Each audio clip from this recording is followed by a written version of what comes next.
Bangladesh West ইন্ডিজের সর্বশেষ one day match দেখে মনটা ভালো ছিল। ভাবছিলাম যেহেতু পছন্দের প্লেয়ার ভালো রান করছে, আজকে কোনো গালাগালি করবো না, ঠিক আছে। বাট যখন আমি টি-20 স্কোয়াড দেখছি, তখন আসলে আমি ভিডিওটা না করে পারতেছিলাম না, ঠিক আছে। কোনোভাবেই মনটারে মানান দিতে পারতেছিলাম, কাজে বাইরে ছিলাম, পরিবেশ পাইতেছিলাম না, এই জন্য বাসায় এসে ভিডিওটা বানাইলাম। চিন্তা করেন একটা ম্যানেজমেন্টে যারা এই টোটাল টিমটাকে ম্যানেজ করে, এগুলো কি পরিমাণ সুখ না খায়। সুখ নাই যদি না খাইতো তাহলে এই ধরনের সিদ্ধান্ত কখনোই নিত না। আফগানিস্তানের বিপক্ষে দুবাইয়ের মাটিতে যখন দুইটা ম্যাচ ওপেনার দিয়া বারবার ফেলর হইতেছিল, তখন তারা সিদ্ধান্ত নিচ্ছে যে সৌম্য সরকারকে উড়াই নিয়ে যাবে। তো সৌম্য সরকারকে উড়াই নিয়ে যেতে বর্ডার ক্রস করতে হইলে তাদের একটা ভিসার ব্যাপারে সবার কাজ করে। সৌম্য সরকার একটা ন্যাশনাল টিমের রাডারে থাকা প্লেয়ার, যার ভিসা নাই, ঠিক আছে। ও একবার সিলেট থেকে ঢাকা আসে, ঢাকা থেকে সিলেট যায়, ভিসা হয় না। ভিসা হইব কেমনে? যারা ওরে নিয়ে কাজ করবো, যারা ওরে ভিসা ম্যানেজ করে দিব, ওই হালার পালারা তো আসলে সিলেকশন ইলেকশন নিয়ে, ঠিক আছে। কে পাচার তৈব, নাহলে তো ক্ষমতা যাইবো গা। ওই সারাসারি করতে করতে মনে করেন যে সৌম্য সরকারের ভিসা হোক সারা, ঠিক আছে। যাই হোক, তারপরে মনে করেন ভিসা জটিলতার কারণে যাইতে পারে নাই।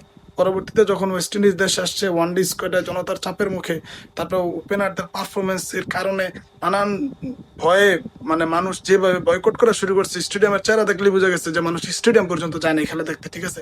যেখানে 23,000 24,000 অ্যাটেন্ডেন্স থাকে, সেইখানে মনে করেন 3,000 4,000 অ্যাটেন্ডেন্স গেছে। এটা একটা বিশাল লস। পরবর্তীতে সিদ্ধান্ত নিছে যে ওয়ানডে স্কোয়াডে সৌম্য সরকারকে ইনক্লুড করছে এবং Soumya got the result. Soumya একটা ভালো ফিডব্যাক দিছে এবং তার কাছ থেকে আমরা একটা প্রত্যাশিত ইনিংস আজকেও আমরা উপহার হিসেবে পাইছি। তো এই যে খেলা শেষ হইতে না হইতে টি-20 একটা স্কোয়াড ঘোষণা করছে, সেই স্কোয়াডে সৌম্য সরকারের বাধা দিছে। অর্থাৎ আফগানিস্তানের শেষ ম্যাচে সৌম্য সরকারকে ইনক্লুড করা হয়েছে, ভিসা জটিলতার কারণে তারা নিতে পারে নাই। আবার কোনো কারণ না দর্শায়, কোনো ম্যাচ না খেলায়, কোনো পারফরমেন্স ছাড়াই তারা আবার বাধা দিছে। ভাই, এটা কি মানে কোনো সুস্থ মাথার মানুষ এগুলো করে? অবশ্যই সে পিনিক করে, সে নেশাখোর, নাহলে তো এই ধরনের সিদ্ধান্ত নিতে পারে না। এক্সকিউজ থাকতে হবে যে আমি এই কারণে নিই। তখন না হয় ভিসা জটিলতার কারণে নিতে পারে নাই। এখন চিটাং যেতে ভিসা লাগে। বাংলাদেশের নোয়াখালী হলে মানতাম যে নোয়াখালী যেতে ভিসা লাগে, চিটাং যেতে ভিসা লাগে। চিটাংয়ে খেলা তাহলে হারে কেন নেয় নাই? এরকম একটা পারফর্ম করার পরে সাইফের সাথে এরকম একটা জুটি, হ্যাঁ, সাইফ টি-20 ওপেন করবে, সাথে সৌম্য সরকার একটা ক্লাসিক্যাল ব্যাটসম্যান, হ্যাঁ, যার কাছ থেকে যার উইলো থেকে আপনি সবসময় 50-100 আশা করবেন না, আপনি একটা ইফেক্টিভ নক আশা করবেন যেটা আপনার দলের জন্য কার্যকরী।